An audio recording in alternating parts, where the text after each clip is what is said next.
네, 여러분 어떠셨어요? 네, 인공지능화법 두 번째 시간인데요. 음, 사실 이 지금 테드는 1998년에 그죠? 1998년에 지금 녹화된 거예요. 그러니까 지금 우리가 2021년에 살고 있잖아요. 야, 그때는 드론이라는 개념이 없었던 거죠. 하지만 드론의 어떤 원리라든지 이런 거는 이미 충분히 지금 설명이 되고 있죠. 그리고 우리 테드라고 하는 것이 이게 지금 2014년에 처음 시작된 프로그램이거든요. 그래서 테드가 이제 테크놀로지 의 T자를 딴 거고 E는 entertainment 즐거움이라는 뜻이죠. 그리고 D는 디자인이에요. 그래서 이 테드가 1984년에 처음 시작했을 때는 지금처럼 18분 정도에 딱 끊어지진 않았던 것 같아요. 이것도 22분짜리 영상이고 그 미국 교실처럼 뭐 아까 봤어요 혹시 그 성조기도 있고 뭐 그 과학 교실 같은 그런 느낌으로 디자인이 돼 있었죠. 예, 그리고 어쨌든 그 지금 이분이 하고자 하는 얘기는 우리가 그죠 자연 대 인간의 관점에서 그래요 좀 많이 같네요. 자연 대 인간의 관점에서 보고자 하는 거죠. 과연 그 인간의 문명이 저는 이제 여러분한테 주는 메시지가 좀 있을 거라고 생각해요. 답도 얻으셨나요? 네, 답을 얻으셨을 거라고 생각이 들고요. 자, 그다음 세 번째 테마죠. 과학기술에 대해서 좀 살펴보도록 해요. 자, 과학기술의 발전은 어떻게 이루어졌나 살펴보면 우리가 이제 굉장히 많이 계속 발전한 것처럼 느껴지지만 사실 그 터닝 포인트가 몇 개 있었어요. 첫 번째 터닝 포인트가 BC 7000년 무렵의 농업혁명이에요. 농업혁명. 그래서 이때 이제 인간이 비로소 그 수렵, 채취 뭐 이런 생활을 접고 그 농사를 하게 시작하겠다는 거죠. 농사를 짓게 되었다. 근데 그게 이제 BC 7000년 무렵이고 비슷한 시기에 각 지역에서 문명이 발생했죠. 이집트의 나일강, 또 나일강가에서 또 그 미들 이스트에서는 그 유프라테스, 그죠? 그 강 유역에서 그리고 뭐 인도에서는 겐지스 강 유역에서 그죠? 어, 겐지스가 아니라 인더스죠. 인더스 문명이라고 하니까 이게 그 거기서 그죠? 지금의 파키스탄 쪽에서 그리고 중국은 황하 문명 뭐 이렇게 하고 우리나라도 뭐 무슨 문명이라고 하는 문명이 있었어요. 홍사 문명이라고 하나. 어쨌든 이제 이 무렵에 그 문명 도시국가 이런 것들을 가능하게 했던 것이 뭐냐? 바로 이제 농업이라는 거죠. 그래서 뭐 밀이라든지 뭐 이런 것과 같은 이제 작물들 우리 재배되고 그럼으로써 사람들이 이제 비약적으로 그때 했는데 그런 것들이 이제 야생 밀이라든지 뭐 야생의 쌀이라든지 이런 것들이 점차 이제 좀 그 종자개량도 되고 또 그것을 경작할 수 있는 기술 이런 것도 발달하게 된 거죠. 자, 농업혁명이라고 본다면 그 다음에는 18세기 영국 그러니까 뭐 농업이란 축산업을 하던 그런 시절이 쭉 가다가 18세기에 영국에서 산업혁명이 일어납니다. 그러면서 여러분들이 흔히 하는 이제 에너지를 뭐 인간의 힘이나 충력을 사용해서 하는 것이 아니라 증기기관이라고 하는 걸 이제 사용을 하면서 엄청난 그 에너지를 얻게 되죠. 그것을 통해서 막 발전이 되는 거죠. 그러다가 또 하나의 이제 변곡점이 21세기의 정보혁명이다.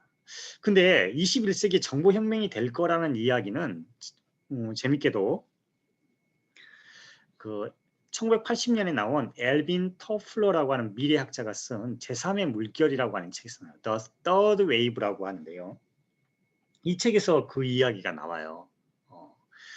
그리고 지금 이 제3의 물결은 그러니까 여기 이제 비교를 해보면 이런 거거든요. 제1의 물결은 농업혁명, 제2의 물결은 산업혁명이라고 한다면 제3의 물결은 정보혁명이라 될 것이다 라고 예언했던 거죠.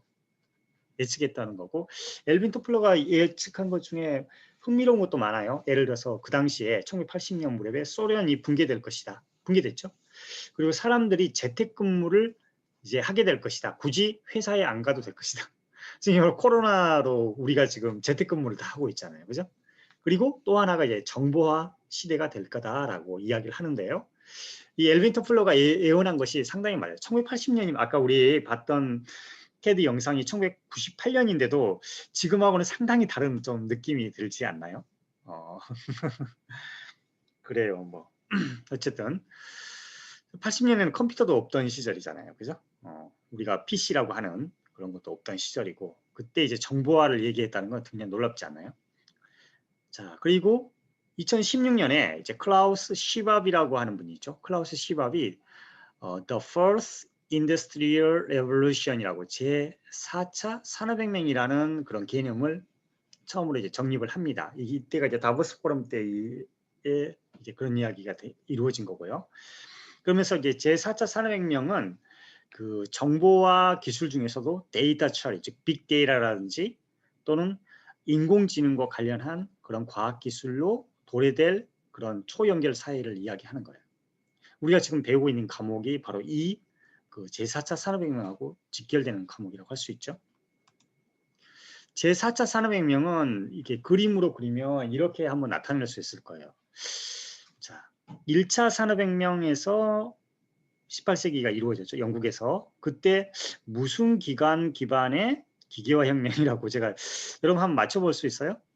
뭐가 들어갈까요? 여기에? 처음에는 증기기관이죠. 그죠? 증기기관이었고 2차 산업혁명 때는 19세기에서 20세기 초에 이루어졌는데 이때는 컨베이어 벨트로 이렇게 형상화를 시켰네요. 대규모 공장이었죠. 그죠? 그러면서 이제 대량 생산이 이루어졌는데 이때는 에너지가 어떻게 바뀌게 되죠? 처음에 증기 에너지에서 두 번째는 그렇죠. 전기 에너지죠. 전기 에너지가 나타나게 된 거고 3차 산업혁명 때는 20세기 후반이죠. 우리가 이제 1990년대 이 무렵이 되면 비로소 컴퓨터라든지 또는 뭐죠? 무슨 기반의 지식 정보 혁명일까요? 들어가는 말 아시는 분 있어요? 네, 조금 이거는 제가 좀 이따 가르쳐 드리기로 하고요. 그리고 나니까 이것이 지능하고 정보가 합쳐지는 그런 단계가 이제 21세기에 이루어지는 거죠. 그게 이제 제4차 산업혁명이고 제4차 산업혁명이 이루어질 거다라는 거죠. 그래서 이게 지능 쪽에서는 어떤 게 있어요? AI, 소프트웨어 이런 게 있다는 거죠. 그 정보 쪽에서는 빅데이터라든지 IoT, IoT가 뭐예요? IoT는 Internet of Things, 사물 인터넷이라는 뜻이에요. Internet of Things. 그리고 클라우드와 같은 그렇죠? 그런 데이터, 그죠? 데이터 또 센서 뭐 이런 것들 입력 부분이고요. 이것을 처리할 수 있는 AI 소프트웨어가 나온다는 거죠. 그래서 지능 정보 기술로 인해서 4차 산업혁명이 도래될 것이고 그렇게 되면 모든 것이 땡땡되고 좀 더 지능적인 사회로 진화될 것이다. 라고 이제 다보스 포럼 2016년에 스위스에서 열린 다보스 포럼에서 그렇게 4차 산업혁명이 붐이 되었어요.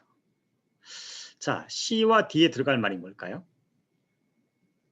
자, 보여드릴까요? 자, 이거예요. 그래서 모든 것이 연결되는다. 이런 거죠. 그리고 지능적인 사회로 진화될 것이다. 여기는 컴퓨터와 인터넷, 그죠? 인터넷 기반의 지식 정보 혁명이 될 것이다. 라는 거예요. 알겠죠? 그래서 제4차 산업혁명의 핵심 기술은 바로 AI와 빅데이터라고 할 수 있고요. 사실은 이제 여러분들이 빅데이터에 대한 생각도 좀 알아야 되고 AI에 대한 생각도 좀 이번 과목을 통해서 잘 알았으면 좋겠어요. 네. 자, 그리고 자, 1차, 2차, 3차, 4차 산업혁명을 이해하기 위한 자료를 제가 하나 더 준비를 했는데요. 이것은 에릭 비욘 열프슨이라고 한 분이 한 테드 영상이에요. 2013년에 비교적 가까운 시기에 만든 거니까 아까 98년도 테드 영상하고 이게 또 뭐가 다른지 한번 살펴보고요. 여러분들이 좀 이것을 즐겁게 보셨으면 좋겠습니다. 한번 들어가 보겠습니다.